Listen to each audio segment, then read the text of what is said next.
साथियों नमस्कार। मैं धनंजय तिवारी, अध्यक्ष basic health worker association Uttar Pradesh.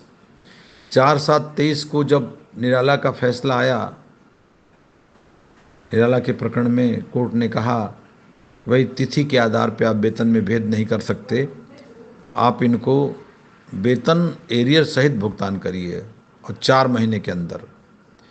तो तो लोगों को लगा था कि बस कल आर्डर लेके जाएंगे और बिना किसी मेहनत के बाबू से कहेंगे कि हमको 2800 ग्रेड पे लगा दो। लेकिन याद करिए मैंने क्या कहा था।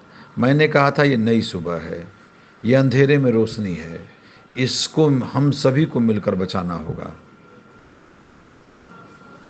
क्योंकि मैं जानता था कि संघर्ष का यह पहला कदम था। अंतिम कदम चढ़ने में बहुत ऊर्जा लगेगी और बहुत संघर्ष लगेगा, और वही स्थिति आज आकर खड़ी हो गई है। एक तरफ हमारे पास निराला के प्रकरण का आदेश है जिसमें हमारे हक में फैसला है, सरकार का रिव्यू खारिज है, लेकिन अब सरकार गई है विशेष अपील में। सरकार अब लड़ने की तैयारी की है, अभी तक सरकार नहीं लड़ रही थी। जो मुकदमा पहला मुकदमा था उसमें सीएमओ लड़ रहा था, क्योंकि वो 11 कर्मचारी बलरामपुर के थे। इसके बाद जब उस प्रकरण में डीजी स्तर तक मामला आएगी तो सबको देना पड़ेगा, तो उसमें रिव्यू दाखिल की गई। तो डीजी ने रिव्यू डाला और रिव्यू डीजी का खारिज हुआ, तो महानिदेशक ने रिव्यू खारिज हुआ महानिदेशक का। अब जो विशेष अपील आई है ये प्रमुख सचिव की, अब सरकार लड़ने आई है।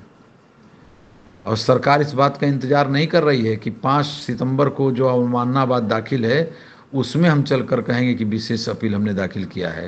उन्होंने 30 तारीख को तारीख लगवा दी और उनकी पूरी तैयारी है कि 4/7/23 में जो आपको फैसला मिला था आपके हक में, उस पर रोक लगा दी जाए। उन्होंने बड़े बड़े वकील कर लिए, पूरी तैयारी कर ली, और इधर 20,000 का कैडर महिला पुरुष मिलाकर 11 लोगों ने लड़ाई लड़ दी, शुरू कर दी, लड़ाई लड़ दी, लेकिन वो इसको जीत में बदल देंगे अकेले? यह संभव नहीं है। एक आदमी कमाएगा और पूरा घर खाएगा, यह संभव है क्या? लेकिन पूरा घर अगर मिलकर कमाएगा तो एक आदमी खा सकता है। अगर 20,000 में से 15,000 लोग सक्रिय हो जाएं तो 5,000 तो इस तरह के रहेंगे ही जो इस बात का इंतजार करेंगे कि जब सबका होगा तो मेरा भी हो जाएगा। लेकिन दुखद है कि आज सभी लोग इसी स्थिति में आ गए हैं कि सबका होगा तो हमारा भी हो जाएगा। सरकार अपनी पूरी तैयारी के साथ 30 तारीख में वकील खड़ा करने जा रही है, महाधिवक्ता, और हमारे पास पैसा नहीं है कि हम अपने वकील को दे करके या 2-4 और अच्छे वकील हम खड़ा कर दें। और जहाँ तक सहयोग का मामला है, अगर पूरे कैडर के हर आदमी, हर महिला पुरुष सहयोग कर दें तो मात्र 50 रुपया के योगदान से मामला हल हो जाएगा। 20,000 आदमी 50 रुपया दे दे, 10 लाख रुपया होता है। लेकिन इतने अच्छे फैसले के बाद जब न्यायालय ने पूरी तरह से आपका पक्ष ले लिया है, उसके बावजूद भी इस प्रदेश के 25 जनपद के कर्मचारी सोए हुए हैं। ज्ञापन देने के लिए मैंने कहा तो 55 जनपद के लोगों ने ज्ञापन दिया, लेकिन जब मीटिंग में आने के लिए कहा तो ये संख्या घट करके 30 से 35 रह गई, और जब योगदान के लिए कहूँगा तो ये घट करके 10 से 15 रह जाएगी। लेकिन याद रखिएगा, इतिहास किसी को माफ़ नहीं करता। अगर यह लड़ाई इसलिए हार गए कि हम लोग एक दूसरे का सहयोग नहीं कर पाए, हम लोग वकील को फीस नहीं दे पाए, तो भविष्य कभी माफ़ नहीं करेगा। फिर ये दरवाज़ा ऐसा बंद होगा कि फिर इसको कोई निराला नहीं खोल पाएगा, कोई धनंजय तिवारी नहीं खोल पाएगा। क्योंकि अगर कोर्ट का फैसला आपके विपरीत गया तो सरकार तो ऐसे देने वाली नहीं है, उसको तो मौका मिल जाएगा। फिर बैठे रहिए सभी लोग घर में अपने। मैं अपील करता हूं, जितने भी स्वास्थ्य कार्यकर्ता महिला पुरुष इस प्रदेश में कार्यरत हैं, आपके यहाँ कोई सहयोग के लिए जाए न जाए, आप अपने जिला यूनिट के कोषाध्यक्ष का नंबर लेकर उसमें सहयोग करें। और यह सहयोग बेसिक हेल्थ वर्कर एसोसिएशन के कोषाध्यक्ष को करें, क्योंकि महिला संगठन के नेताओं ने आपस में लड़कर गुट को अवैध कर दिया। सरकार से वो लड़ने की स्थिति में नहीं है, लेकिन एक संगठन आपके पास है जो आपकी लड़ाई को अंजाम दे सकता है। अगर हमको आप लोग आर्थिक रूप से विपन्न कर देंगे, कमज़ोर कर देंगे, तो हम इस लड़ाई को नहीं लड़ पाएंगे, क्योंकि ये लड़ाई रोड पे नहीं हो रही है, ये लड़ाई कोर्ट में हो रही है। और कोर्ट में लड़ने के लिए हमको आपको क्या करना है? रोड पे नहीं उतरना है, अच्छे से अच्छा वकील करना है। और अच्छे से अच्छा वकील अपने दिमाग की कीमत लगाता है। अगर हम वो कीमत अदा करेंगे तो अपना दिमाग लगा देगा, सरकार हार जाएगी, हम जीत जाएंगे।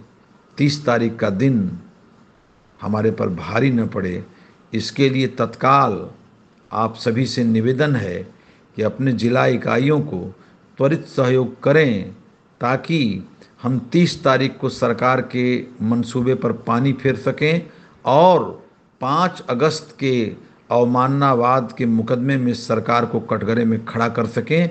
लेकिन हमारे कोष की स्थिति शून्य है, क्योंकि निराला जी के प्रकरण में इन्होंने अपना मुकदमा तो 11 लोग लड़े, लेकिन मैं जानता था उसके बाद संभालना पड़ेगा।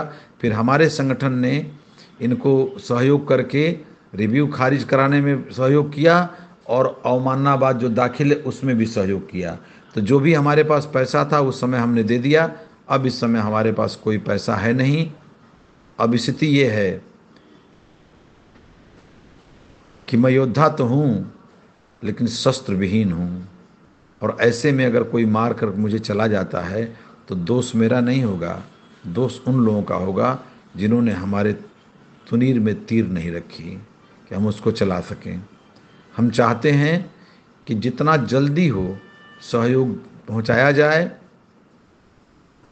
स्वास्थ्य कार्यकर्ता महिला पुरुष जिले के कोषाध्यक्ष और अध्यक्ष को के माध्यम से, या जो प्रतिनिधि वो तय किए हों आपके ब्लॉक इकाई पे, उनको तत्काल सहयोग करें। और वो लोग तुरंत जिले को सहयोग करें और जिला इकाई प्रदेश के कोषाध्यक्ष को सहयोग पहुंचाए, ताकि हम कल तक में तैयारी कर लें कि हम भी अच्छे वकील खड़ा कर सकें। 2800 कोई साधारण बात नहीं है। आपके विभाग में बाबू 1900 का ग्रेड पे पाता है। फील्ड के जितने कर्मचारी उत्तर प्रदेश में हैं वो 2000 का ग्रेड पाते हैं, चाहे वो लेखपाल हो, चाहे वो ग्राम पंचायत सचिव हो, चाहे वो एनएम और बीएसडब्ल्यू हो। लेकिन एक समान कार्य समान वेतन की लड़ाई हमारे पूर्वजों ने लड़ी, जिसमें न्यायालय हमको आदेशित करता है सरकार को कि इनको 2800 ग्रेड पे दीजिए। अब इस 2800 ग्रेड में आपके पास के लिए क्या है, जरा ध्यान से सुने। 2000 ग्रेड पे पाने वाला 10 साल बाद 2400 पाएगा और 16 साल बाद 2800। तो जो चीज़ आप 16 साल बाद पाएंगे उसको आप ज्वाइनिंग के डेट से पा जाएंगे। 2800 ग्रेड पे फार्मासिस्ट की नियुक्ति होती है, एलटी की नियुक्ति होती है। और 16 साल पहले अगर आप 2800 पा जाएंगे तो 10 साल पे आप 4200 पा जाएंगे। अभी 4200 पाने में आपको कितना साल लग जाएगा? तो ये बात 800 रुपये के अंतर की नहीं है, ये पूरी की पूरी जिंदगी बदलने की है। एक एनएम और बीएसडब्ल्यू फार्मासिस्ट और एलटी के पैरामेडिकल स्टाफ के वेतनमान में आ जाएगा। इसलिए सोए हुए सभी साथियों से निवेदन है, प्रदेश के सभी स्वास्थ्य कार्यकर्ता महिला पुरुष से निवेदन है कि आप इंतज़ार मत करिए किसी का कि कोई आएगा और आपसे चंदा मांगेगा। आप अपने जनपद में उस व्यक्ति को ढूंढिए जो हमसे जुड़ा हो, उस तक व्यवस्था पहुंचाइए, ताकि हम इस मुकदमे में अच्छा वकील खड़ा करके और आपके हिस्से में जीत ला सकें। अन्यथा दोष मेरा नहीं होगा, दोष आप सभी का होगा। और मांगने के लिए भी मैंने आप लोगों से कुछ नहीं मांगा है। हमने माना है कि अगर प्रदेश में 20,000 लोग हैं, हम ये मान के चल रहे हैं कि हमको 15,000 लोग सहयोग नहीं करेंगे, लेकिन 5,000 लोग भी अगर हमको सहयोग कर दिए तब भी इस लड़ाई को हम अंजाम तक पहुंचा देंगे। इसलिए मैंने 1,000 रुपया प्रति व्यक्ति कहा है। तो आप इंतजार मत करिए किसी का, आप ढूंढिए उन लोगों को जो हमारे तक आपका सहयोग पहुंचा दें। जय हिंद, जय संगठन।